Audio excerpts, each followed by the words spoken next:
I've started this thing, so Okay. No, that's we fine. still got a minute or something, you know. We don't have a quorum. We don't have a quorum. No. And she's coming out real We quick. have 1 minute. Oh, yeah, and I have to look for who's trying to get in the meeting. She's coming?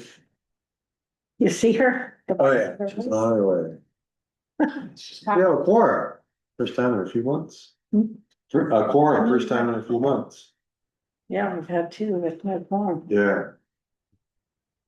Oh, it says, Well, yay. it says case board chair. And Uh, water district on reports on the agenda. I saw that. I'm not. Sit over here. Oh. Did you propose that last month? Laura. Yeah, we've asked to continue to be on there. Yeah, we can add that. I did. That's fine. That's why I figured I'd ask it now. Isn't it on? It's an item now. Is it an item? Yeah, Hey, John. Hi, John. Hey, everybody. Fine, never mind. yeah, it's an item. Where are you? Oh, yeah, Right? okay. Yeah. So not in that section, but Correct. yeah. Okay, at 6 p.m., we're gonna call to order this meeting of the Round Valley Area Map. On roll call. Jane Downing, Here. Mary Lou Millick, Here. Laura Betts. Here. Kathy Britton. And that's all we have on our seat, but we have a quorum, so we'll proceed. And can I get a motion for approval of the August 6th agenda? I so move. No objections. Hearing no objections, we'll move on to the approval of the May 7th, 2025 meeting minutes. Kathy, could I borrow one of your pens? The kids took my ink out of Oh, jeez. my grandkids' party. I'll move. Okay. Hearing no objections, call them approved. We have no quorum for June 4th or July 2nd. All those agenda items have been carried over, but we'll try to move through them quickly. Public comment. Round Valley Indian Health Center and Round Valley Indian Tribes are sponsoring a 4-day emergency preparedness training with Falmouth Institute. That'll be held at the Covilla Recreation Center, October 14th, 15th, 16th, and 17th. There'll be a flyer coming out with the registration QR code. Advanced registration is required. Seating is limited to 25, and it does require a 4-day commitment. So, want to get that out there early. We'll have the flyer up this week. And The general idea of it? What's the general idea of it? Just- so the general idea is emergency preparedness training. It'll all be on the flyer, but everyone will come together and then develop a plan. A plan, okay. So, It's development. and we already have our committee, so Pat's aware of it. Gotcha, So that something happens, we all know who's doing what. right, So, thanks. okay, so is Emily, I'm gonna move on to you as our other public comment and announcements because I didn't get you on the agenda. Oh, me, Emily? Yeah, you, Emily. Oh, Hi. hi, thanks for having me. I'm just joining you as we have our clinic this weekend at the community center. So I'm just here in case anyone has any concerns and just trying to get to know y'all a little better. And then I'll actually be up for the whole, well, I'll be in Fort Bragg the week after our clinic. So yep, just trying to get to know folks. I'm a veterinarian. I do accessible veterinary care, and I work with our disaster response team as well. So just, yeah, we're heading up Friday and just wanted to say hey and just so you have a face to put to the name. Thanks for having me. Great, thanks for showing up. So we'll see you this weekend. I have a question. It is this weekend? Yeah, I thought it was Yes. the 29th. this weekend. Nope, Saturday and Sunday. Yep. So I had a question, Emily. My name is Laura. Are all of the spay and neuter appointments, are they all booked out already? I'm not 100% sure because I know she just added a couple more today. I do know that it's smaller than usual because we have less students, and there are already some new puppies and kittens that they're moving to November. But if you reach out to Bones in the kind of the usual way, you could see if there's any room on the waiting list. Okay, thanks. I have a volunteer dog and I have him tame enough to get a leash on finally that I want at least spayed or neutered, sorry. Awesome. Yeah, I mean, we can at least get him on the list for next November. time if we can't get him in this time. Yeah. Okay, thank you. Yeah, you're have a welcome. question if I could. Kay was possibly getting me a spot to have my dog euthanized. Oh, yeah, we can work those in. I think I she's did. trying to fit those in Hi, on Saturday. hi Okay, Emily, Kay. it's Kay. Good. It's Nice Kay. to see you. I already got the appointment for Robbie for the 9th, but obviously you can cancel that, Robbie. It's up to you. Okay, All taken care of. my dog keeps rallying. Oh. Well, that's what they tend to do when they find out our plans. So, yep. Oh, They do that. Yep. I'm also going to meet with the vet. There's a new vet, I guess, sort of in the area. So hopefully there'll be more options for people in between clinics. So thank you. Emily, my name is Dane, and I thought that this year, maybe it's not this clinic, but I thought this year the idea was to do a lottery system, so there weren't people parked out there at 3 a.m. trying to get their slot. Is that yes, still yes. happening, or? Yes, yeah, that they implemented that about a year ago, as I understand it, and that's been going pretty well. So that's for the wellness appointments. They do a lottery, and then it seems like it's helped a lot as far as people having to wait, but they're still refining it. So if you do have input or you hear anything where we missed something or it didn't go well, we definitely open to feedback on that. Thank you. Okay. All right, well, if there's no more questions, thank you again. We'll see you this weekend. Thanks for I have having one. us. I have one. So there's a new vet in the area. Is that like Willits or? Dr. Burns in, I think she's at Mendocino, she's calling it, but I'm meeting her in Ukiah. So I'm not sure how close she is or what she's willing to do, but I'm gonna at least talk to her because she's apparently one of our alums and is keen to be more involved. Great. Wonderful. Thanks. Yeah.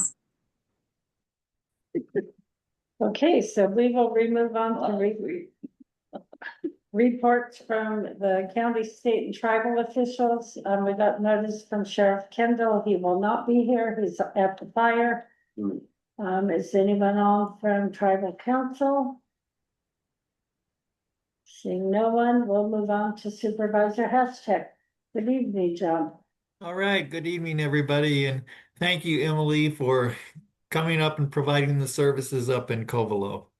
So I'm the 3rd district supervisor for the county and represent Covelo, Willits, and Laytonville.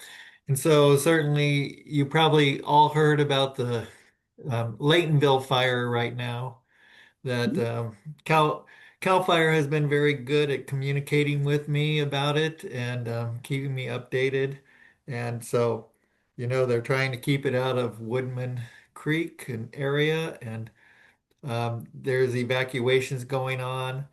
That Harwood Hall is open for people, so hope that they do the same kind of job they did for that fire up in Covelo, a couple weeks ago. I talked to Jim Russ the other day, and we had a good conversation about all the issues going on, and also, where we're supposed to be collaborating, and the cleanup and what's holding that up, or where we're making progress. I guess we're getting close to having that work done. And he also said about the skate park that if the skate park people needed land and, the county has been working on it, but it's problematic being so close to the airport and everything. And I guess there's easement issues and it's complicated, but Jim said that the tribe had some land that they would be willing to work with the skate park people on. So I passed that on to Patricia and Laurence. So hopefully we can get some movement there. It's a good thing that we have a quorum tonight because we haven't had it for a few meetings. So um, thank you everyone for attending. Let's see, the fire department, the county is continuing to work with the fire department, trying to see what needs to be done. And, the uh, LIMSA and the Coastal Valley Emergency Medical Services, or whatever they call them, they've been working, and I guess there's a training class going on in the fall. The one this summer didn't happen, but they're looking at one this fall for the EMTs. Is that the And EMT?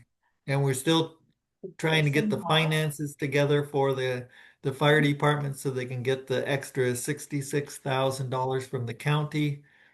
But it's contingent upon getting their finances, financial reports turned into the county. And just sad to hear about Robbie's dog. I know that's always a Oh, John, thank you. hard process to go through. So, and then the Hasmobile, I'm trying to get the Hasmobile up to Covelo. It's run by the city of Ukiah now. And so they've only scheduled the Hasmobile to go out every 2 months, and the furthest it got was Ukiah, and then it's doing a couple times on the coast, and that just doesn't, from my point of view, that's not good enough. So, so anyway, we're still working on that. And if anyone wants to call Mendo Recycle, to put a little bug in their ear besides what I'm doing, and the city of Ukiah, their public works, who kind of administers the whole program, that would be good too. So. So that's about it. And looking forward to I'll being at the Blackberry Festival. I'll be up there Saturday, and um, hopefully we have good weather and clear skies, no fires. Would be good. Are there any questions for John? Okay. Hey, John, it's Dave. Any updates about the Ukiah annexation process and maybe a sentence or two of what that, if it goes through, how it affects county funds? I've caught bits and pieces of it. Yeah, thanks, Dane. We had another discussion at the board, maybe the meeting before last, and Ukiah, the city of Ukiah was there, and then they started to back off of their desire to triple the size of Ukiah. And so they said that they would go back to the drawing board.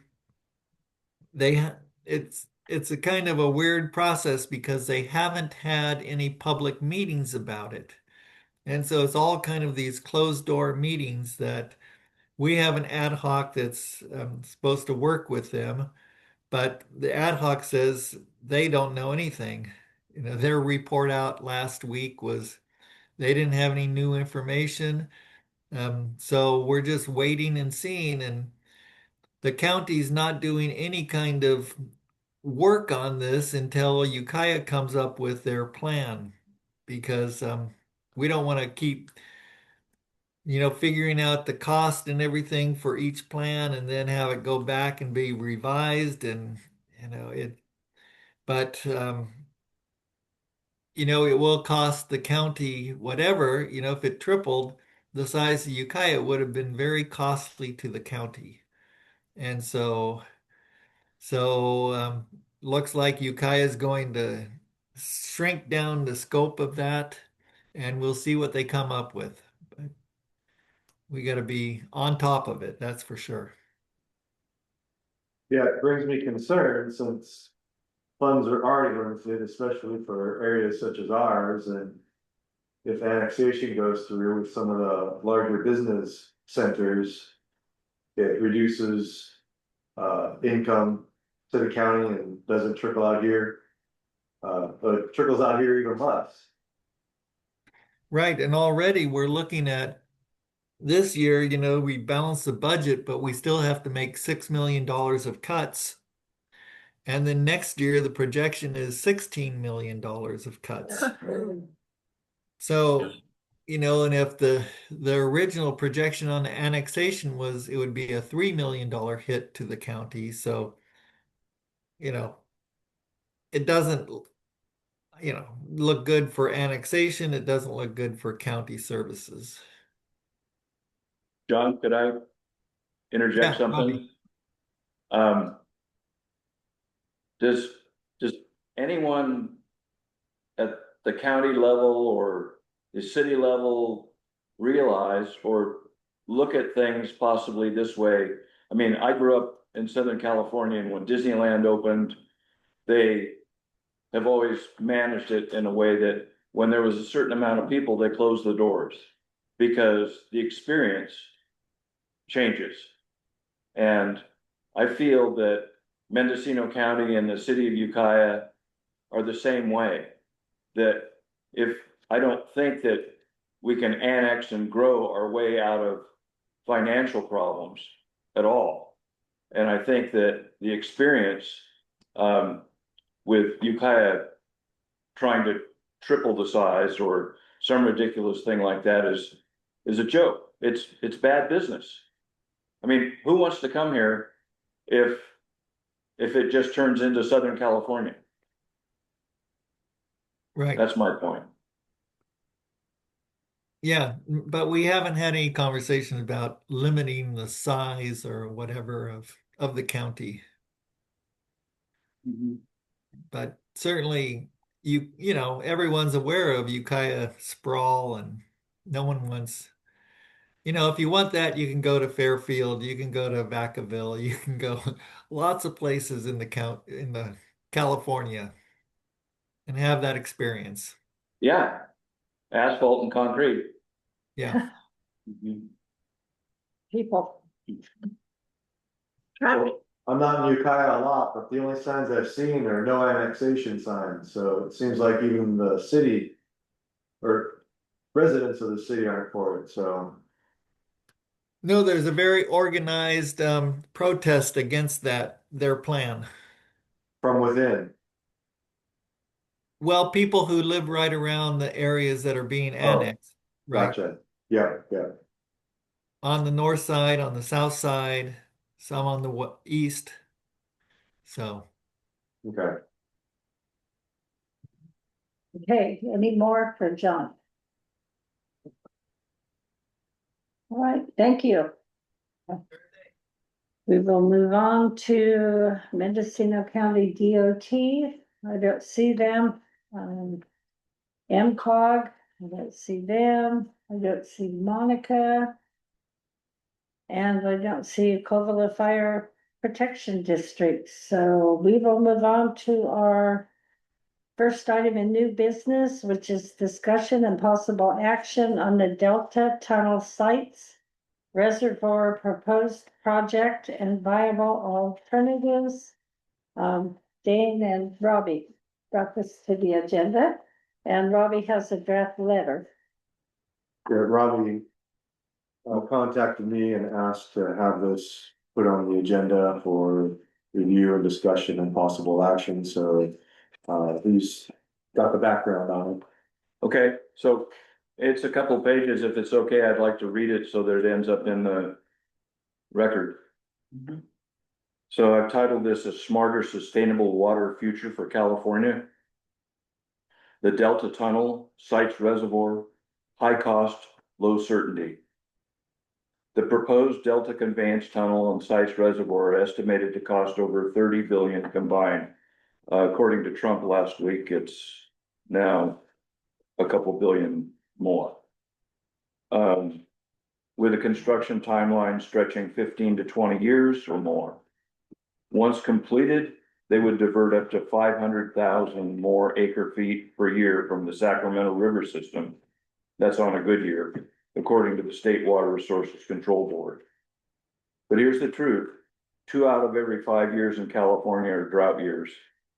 That water won't always be there. And when it is, 25 to 40% of it will be lost to evaporation while traveling hundreds of miles south through open canals and sitting in storage reservoirs.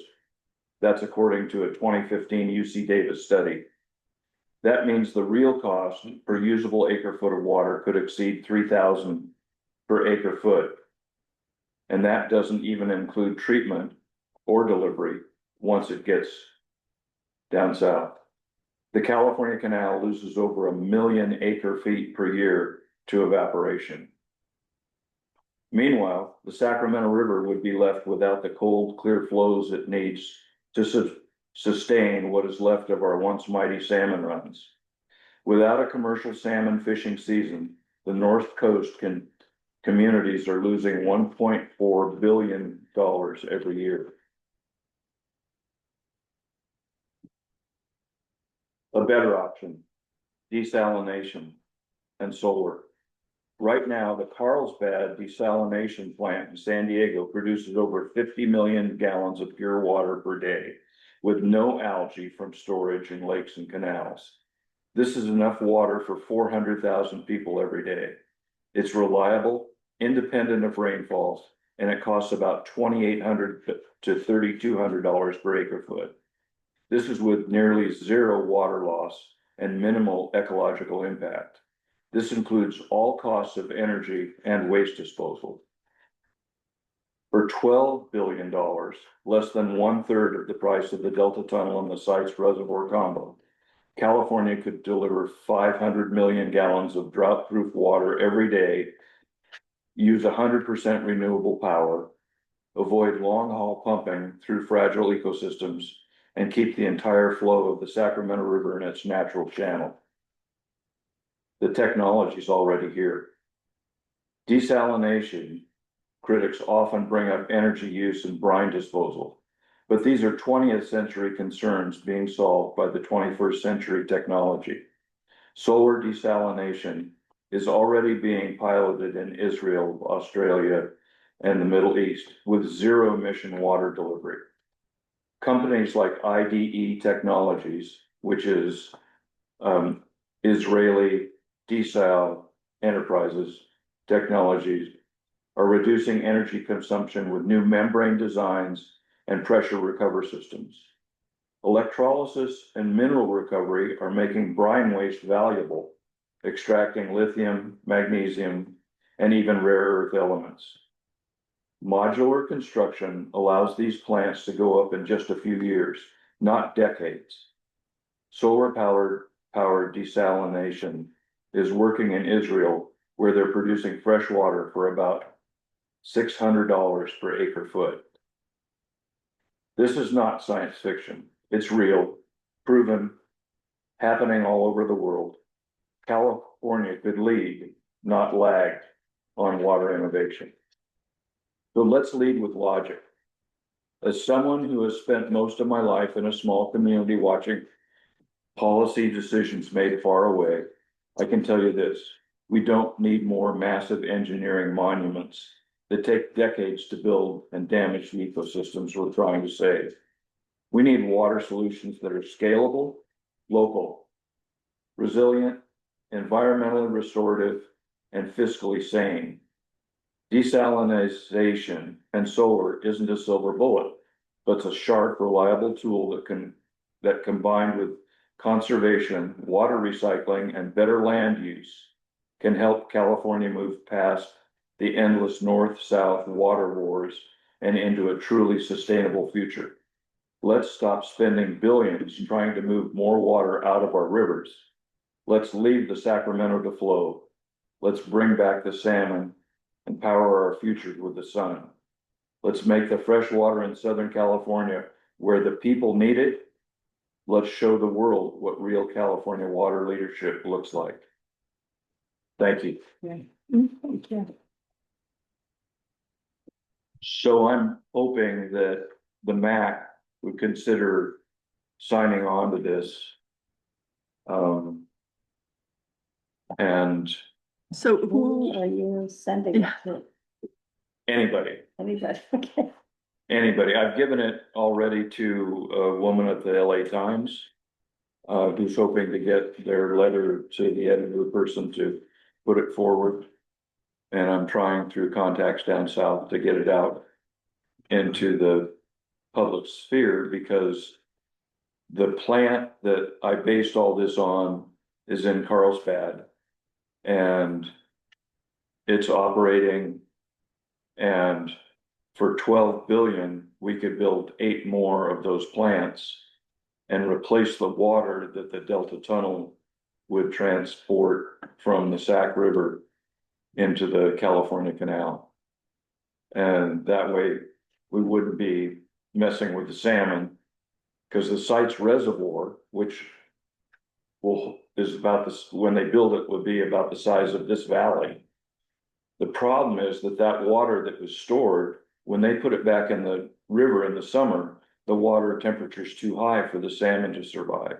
And so when they say that it's, that it's going to benefit the salmon, that's bullshit.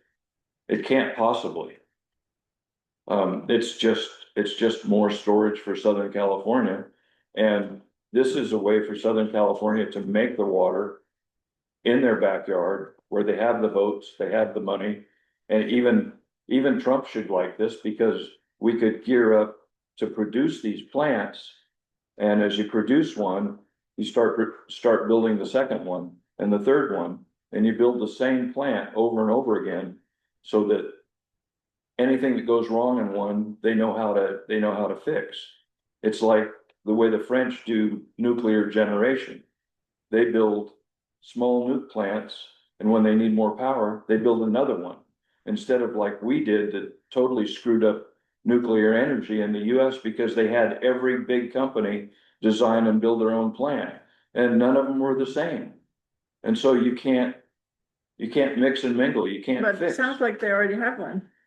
What's that? They already have one in the Southern California. San Diego. Yeah, absolutely. And it's a copy of the plants in Israel. That's who supervised the thing. I would like to support this letter. So That sounds good to me. like to make a motion that we, Yeah, let's, that the MAC. Sign on to it at the bottom, for Yeah, instance, or or however Yeah, we want to do that. move it forward. Mhm. No objections to that motion. okay. No. Okay. Well, Thank you. thank you. Go salmon. can I just, ask it's more of a comment, it's not so much of a No, question. I'm here for questions. But I think what's been, painfully apparent, most recently, is how these kinds of decisions are made, is like, who's gonna financially benefit? It's not whether it's good for the environment or good for the people. Who's already got the inside track is gonna make another $1 billion by doing this thing that's already in place, right? This is already moving along. They got Gavin Newsom in the pocket already, right? 50 years they've been working on I that. know, but there's a lot of projects that, many of the things that we're experiencing in the federal government right now were put in place in the 1980s Mhm. politically. It's just taken this long for it to play out, right? So I think that an angle that needs to be somewhat either explained to me, or I need to do my own research, is how can a project like you're proposing make a few people on the inside the billions of dollars they need to make for these things to work? Because using the nuclear power, thing, the reason it worked that way is every one of those companies wanted the big handout to That's right. build the thing. That's right. Instead of just building the same simple one over, which made a lot more sense monetarily for all of us who have to pay the bills, but not for the people who made the money. So the question I have was with the proposal like this, which of course it makes sense, but how do you get, you know, how do you get the muscle behind it to make it work? It's gotta be, so the deal is, Southern California's got all the votes. Right? Southern California's got a lot of money. Is this something that ever gets voted on though? It's gonna have to be a public bond measure. Yeah. And that's why they can make water for $600 an acre foot in Israel, because the government backs it. If it's all private enterprise, strictly private enterprise, it's gonna be like the Carlsbad plant was. But what's happened is the Carlsbad plant came online and is using commercial energy.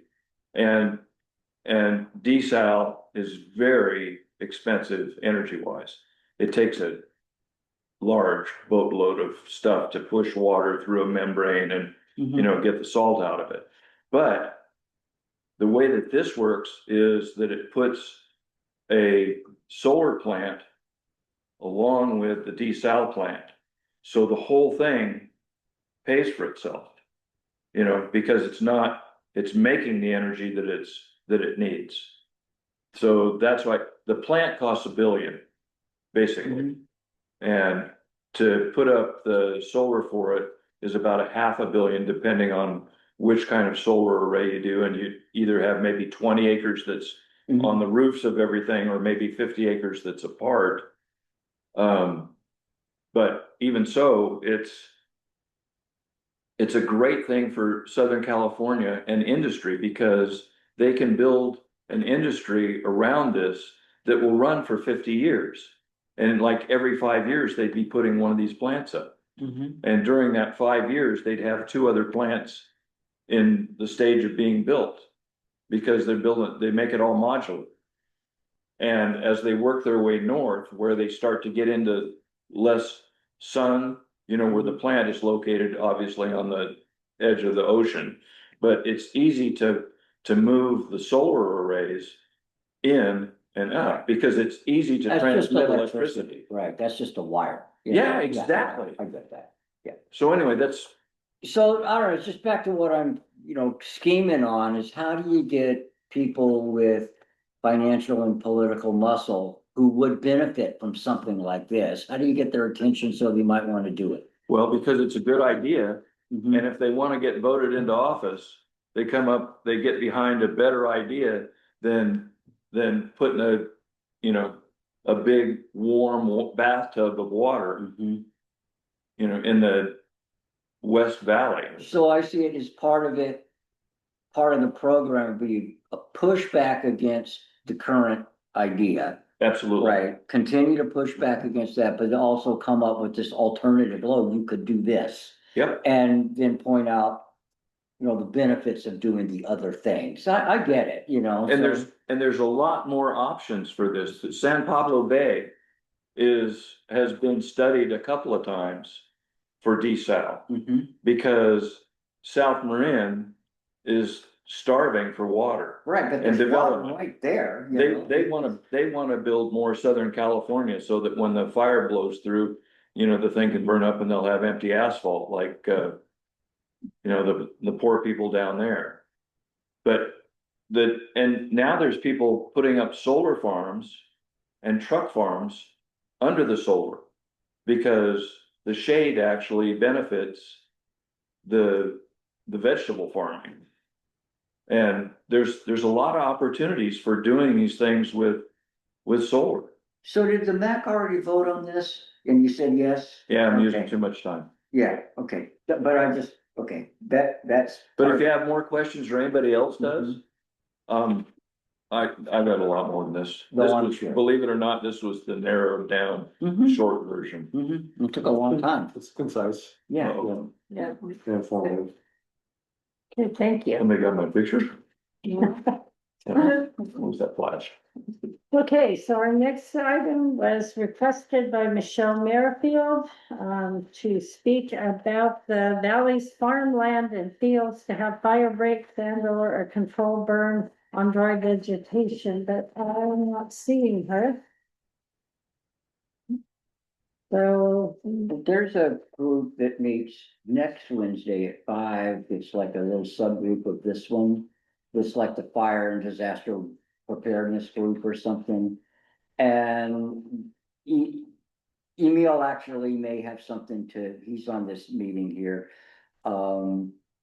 That's probably a good group to sponsor that, because there are at least 4 different, fire safe council groups. I mean, I know there's one in Hills Valley, one on Pigeon Ridge, and, there's a few of these, and Lorenzi knows all about this kind of stuff. It's what this girl knows how to do.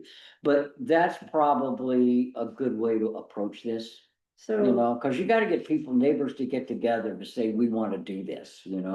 so I can email her and tell Yeah, her. it's 5 o'clock in here next Wednesday. What time? 5. Well, and our prescribed burn association meets the following Wednesday, the 20th, also at 5 o'clock. And Here? probably here, Okay, but I'll check what email I have for her. okay, Can reach out to me too on that. okay. and We've been I- doing a lot on prescribed fire along with the disaster group and. Yeah, okay, good. All right, we'll let her know. And our next item, is yours, Lorenzi. I know you made a presentation at the last meeting. Did you have something for today or just an update?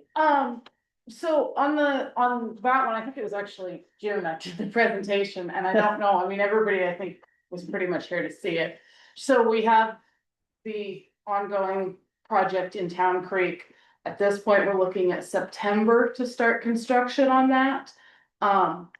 There's not a whole lot going on with that. I did want to share, though, that one of our other grants under the water district, we're doing water testing. And so if there's folks that are interested in doing water testing, it sounds like we'll be doing a basic water test, and that tests for nitrates, for total chloroform, E. coli, arsenic, which are kind of the major concerns. And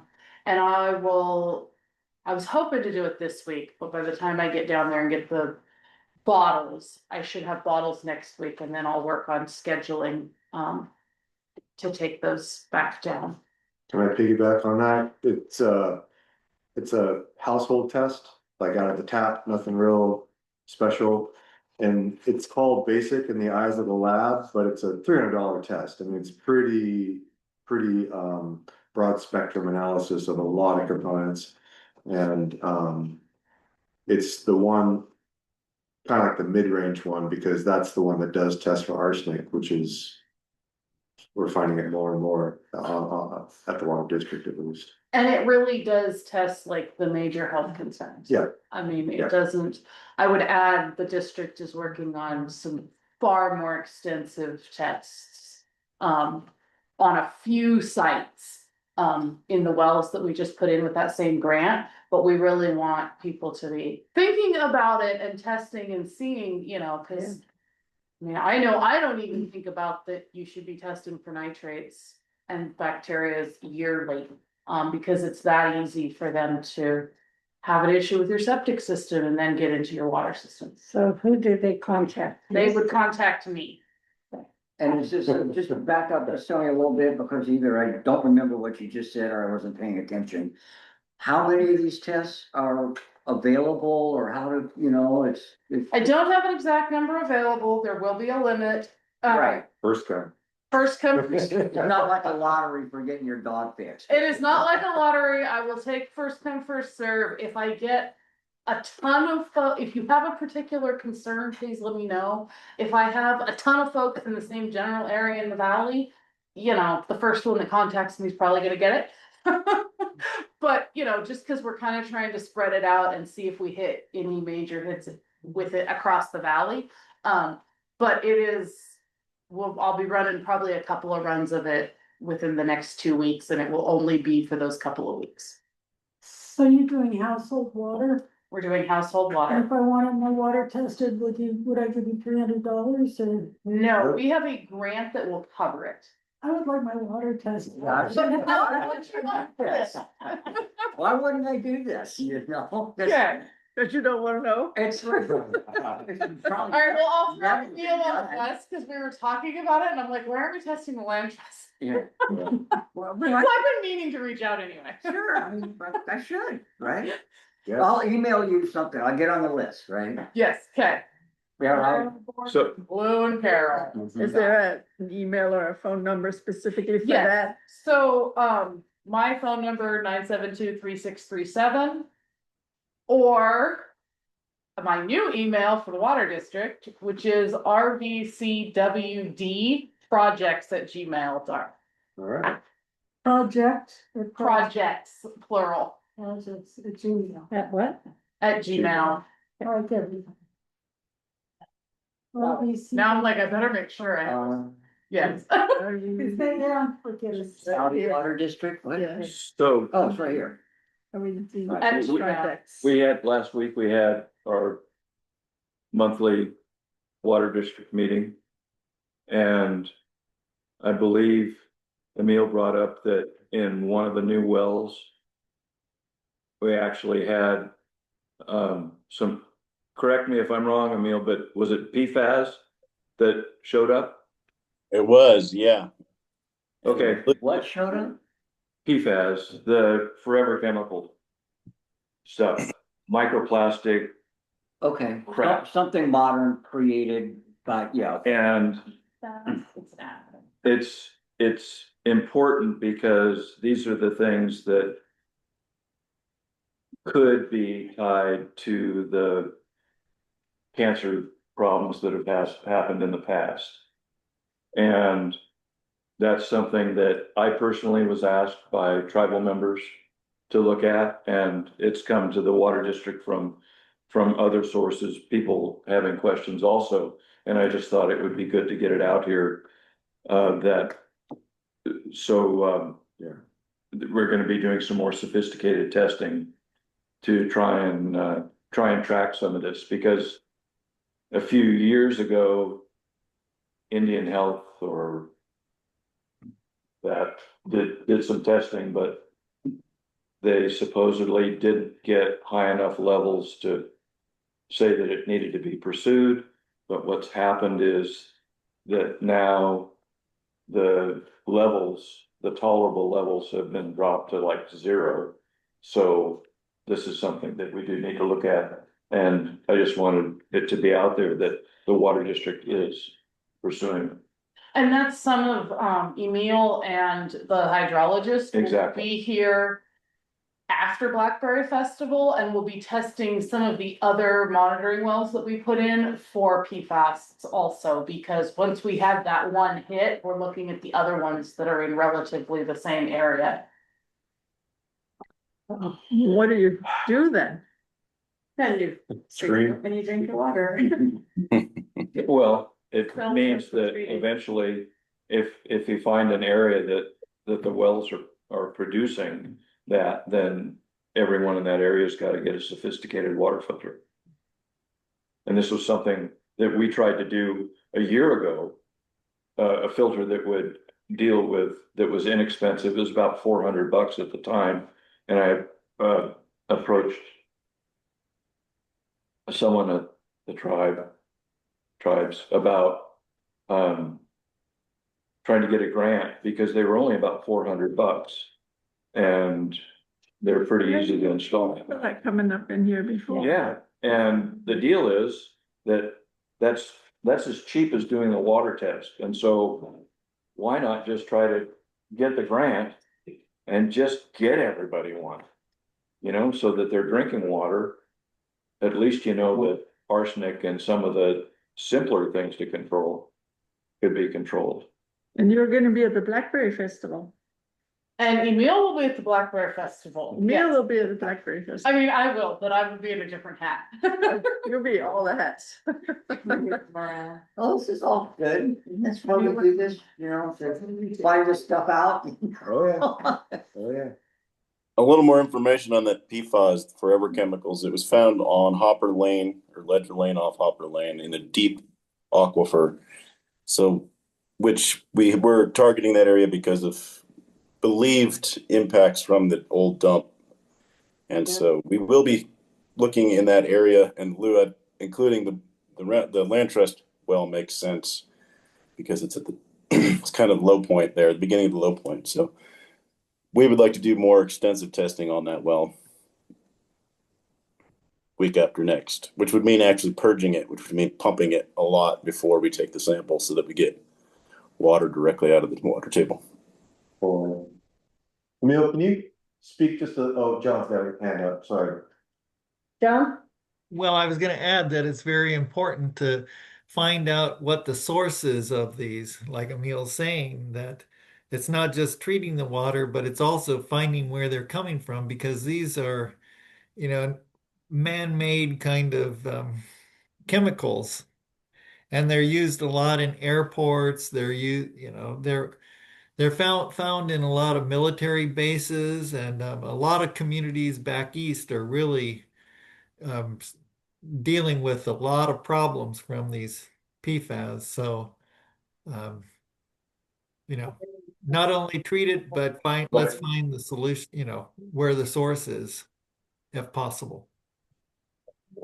And that's some of the logic on spreading out where we're testing. I mean, in this case, we're not doing extensive on the PFAS just because it's an really expensive test, but kind of going, okay, we had a hit on this one, and then trying to go a little farther out on the other wells near that and see which ones hit so we can get an area.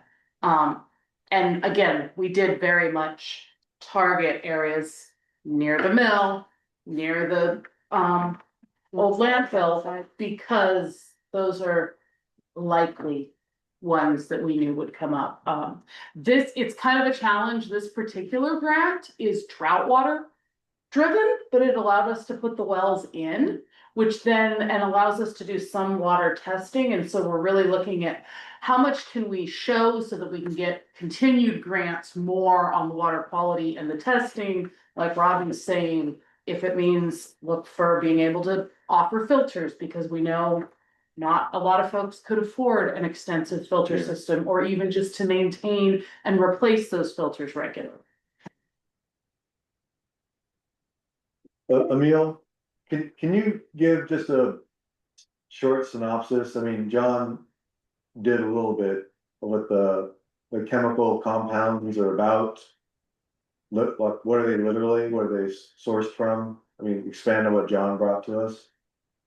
Well, there are a bunch of them, and they're newly discovered, basically. So their health effects are not well understood, nor are their sources.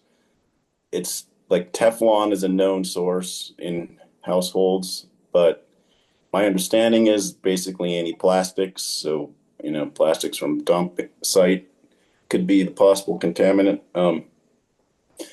Our testing is broken down into specific categories of this chemical, but I am not an expert, and we'll be doing more research to try to get a little more definition. I would say we really don't know, and especially we don't know about the health effects. As Robbie said, nobody knows what a safe level is or what that would even mean because it's so newly understood. And yeah. I have another comment there. There are a few things that we know are really serious, and because there was the big plating facility in Willits, and there's stories of Rimco? Yeah. Right, yeah.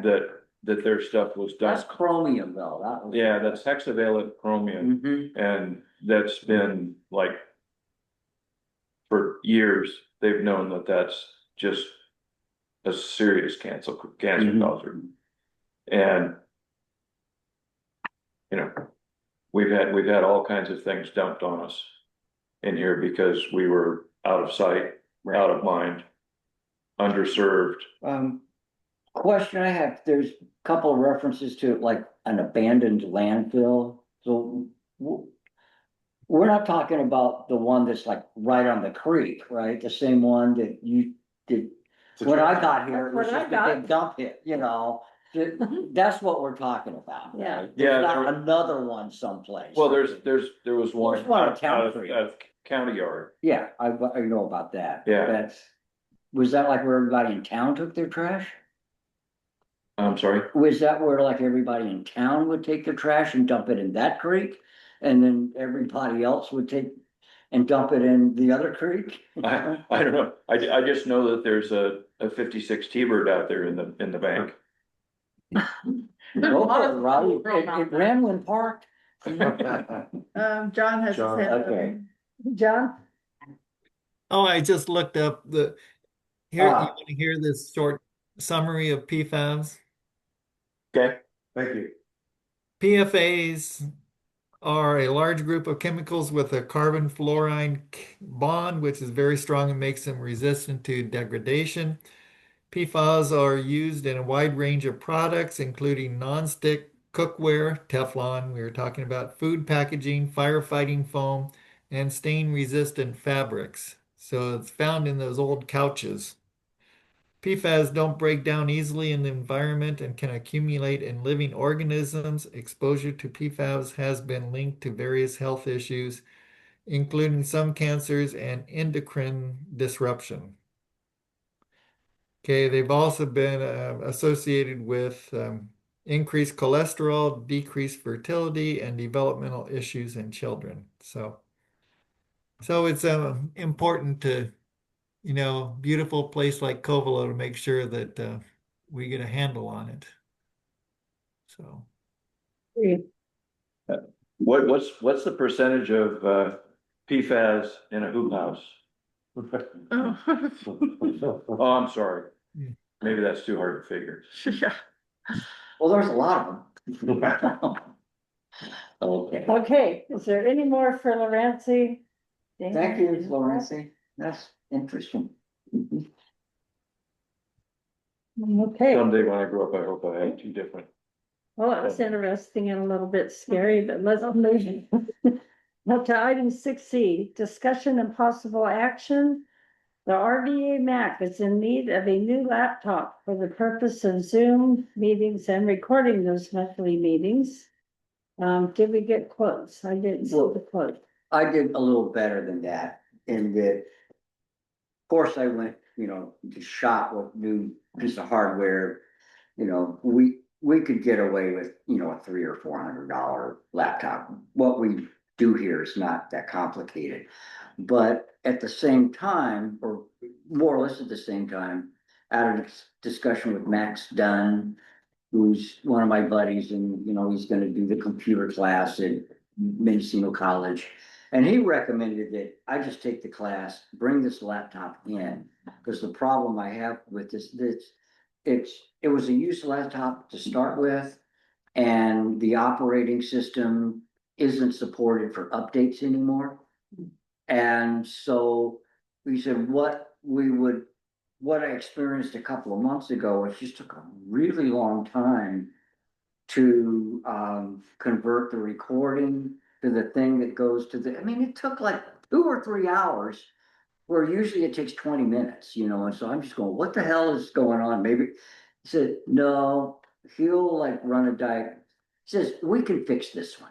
Make this one work with some updated softwares, and don't go buy a new computer unless you really need to. Because buying a new computer means you have to convert a whole bunch of stuff, because this thing is set up automatic. I turn it on, it does the Zoom meeting. That's all it does. Nice. And it does it almost automatic, as long as I can remember what to do, and my system. Anyway, so far I think we can take this off, Okay, just take it off. We don't need to talk about it every time, because I'll bring it up again. If need. Because this thing last month, it worked just fine. Max came in here and said, oh, this is what, he made this like thing, gave it a little tune up, and it works better. And so that's all we're really gonna need to do Okay. periodically. Just All have a right. smart person, make it work again. okay, well, if you do, Yeah, need something, bring it back to us. yeah, I will, but this can stay. Okay. Old business, and we have a lot because we haven't had meetings, but we'll probably get through it rather quickly. Discussion and possible action. So PG&E has now filed its final surrender application with FERC. FERC will now open a final comment period, and PG&E will begin developing proposed plans and measures in August of 2025. Does the RVAMAC wish to submit any comments? And should we consider regarding development of a committee to review the application and suggest those comments to bring back to us? I say no. I mean, no more committees. It'd be one thing if you lived in Redwood Valley or Potter Valley or had a house in Lake Pillsbury but I don't know, that's my point. I'm not on the back though. That's just my point of view. I don't know.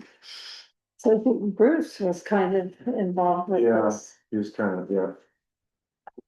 So shall we just leave it pending? Tribe already did their position on it. Oh, okay. Yeah, they've already done a whole bunch, Yeah. And I think we submitted one letter that Bruce drafted that was well written. Okay, so that's it. So shall we remove it from the agenda?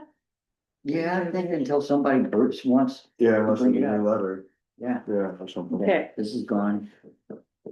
Okay, discussion, okay, the skate park. So John kind of spoke to that. So if I understood you right, there's complications at the rec center, but the tribe may have a place. Is that what? Yeah, that's what Jim Russ and I were talking about. So, I hope that, Patricia, Lawrence, get in touch with Jim and kind of talk about what options they are presenting. John, I think Patricia is pursuing that. However, the Lions Club does not want to give up on pursuing what happens otherwise. We've got several other projects we're looking at down there. And I would be very interested to have a conversation about what issues have arisen, as I have not heard anything about there being issues until you said anything this evening. Well, okay. So, yeah, you should contact Anna Mackin because she's the point person on this. And Yeah, and I think I've responded to you and her too. I just hadn't heard anything back. Yeah, But I will follow up on that again. okay. Okay, so maybe we get an update on the next meeting. Should we just take it off our agenda? everybody. Thanks for listening. Thanks, Robbie. Do we want to remove this item then or carry it over Which one? the skate park? Skate park. I'd like to know updates on it. Okay, we'll leave it I on. think it's a good one to get updated on. Okay, is there any updates on the county noise control ordinance stuff that you're aware of? Not that I know of. Sheriff Kendall is a person who's supposed to be dealing with that. So, Okay, well, that stays on there till Matt shows up. Yeah. But John, I think, Sheriff Kendall stated at one of the last meetings that it's sitting on the desk of county council. No, Is- probably. Is that anything you've heard or? all I heard was what Sheriff Kendall said. I think he did say that, right? Okay, okay, So, but I haven't heard anything else. all right. Okay, well, we'll revisit that in September.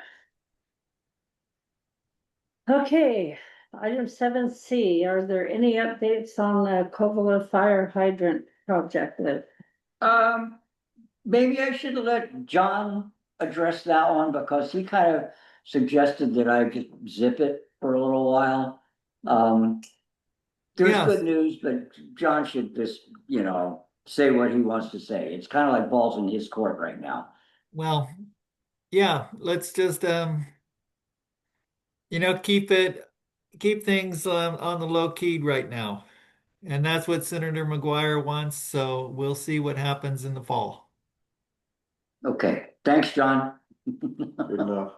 Okay. All right, so I think the safe creation of safe housing area was also Sheriff Kendall.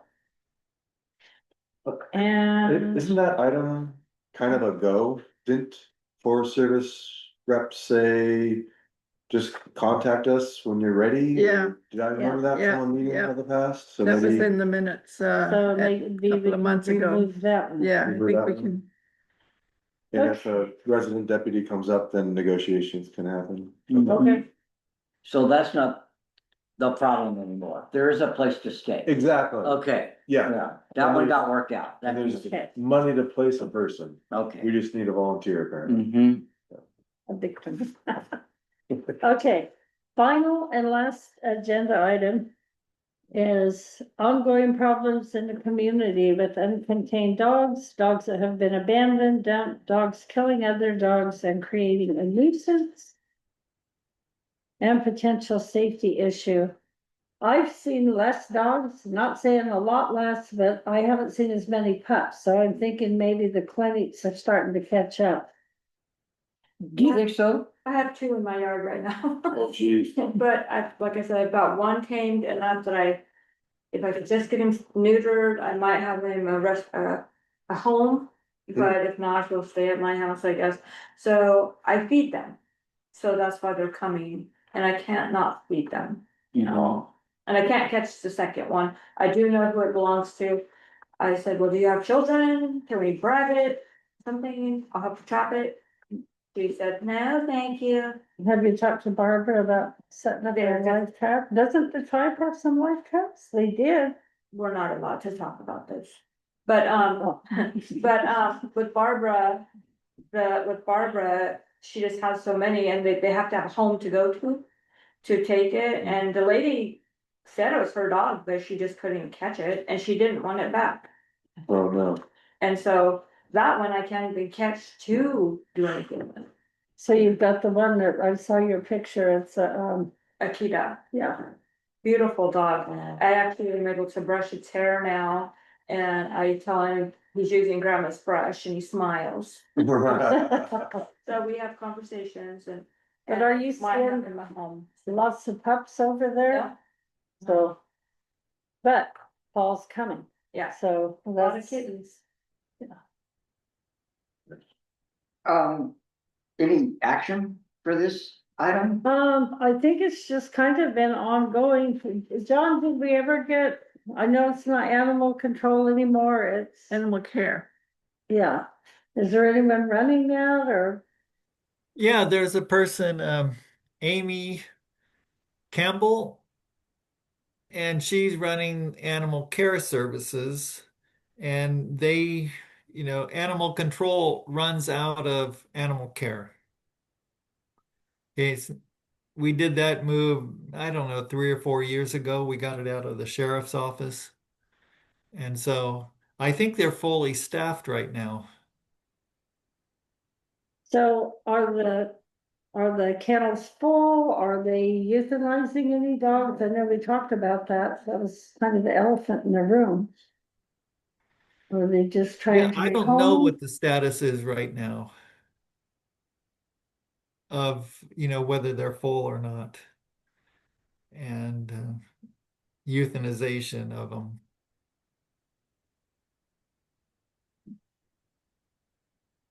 Okay, well, I guess that's probably a kind of ongoing Yes.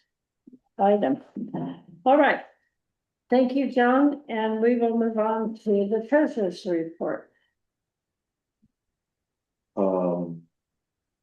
As you may know, it's a new fiscal year, so we're at our beginning balance. We haven't had any expenditures since July 1, so 2,500 is our Okay. number. Okay, our next meeting is September 3rd of 2025. Send your agenda items in and I will call for adjournment at 7:03 PM. Nice, Halloween. that's a record. We talked about a lot of stuff. Yeah, That's good. yeah, Good job. Yeah, thank you. Okay, we're done? yep. Thank you everyone for coming. Thank you, good night. All right. Bye. Thanks. Good fabulous. Okay, take care, everyone. Something in the chat. Let me see what that is. Oh, you know what that Lorenzi, sign me up from Patricia Sobrero. Oh. Yeah, she messaged me too. Okay. My phone's been going off over. Yeah, I Okay. bet. So I'm gonna talk to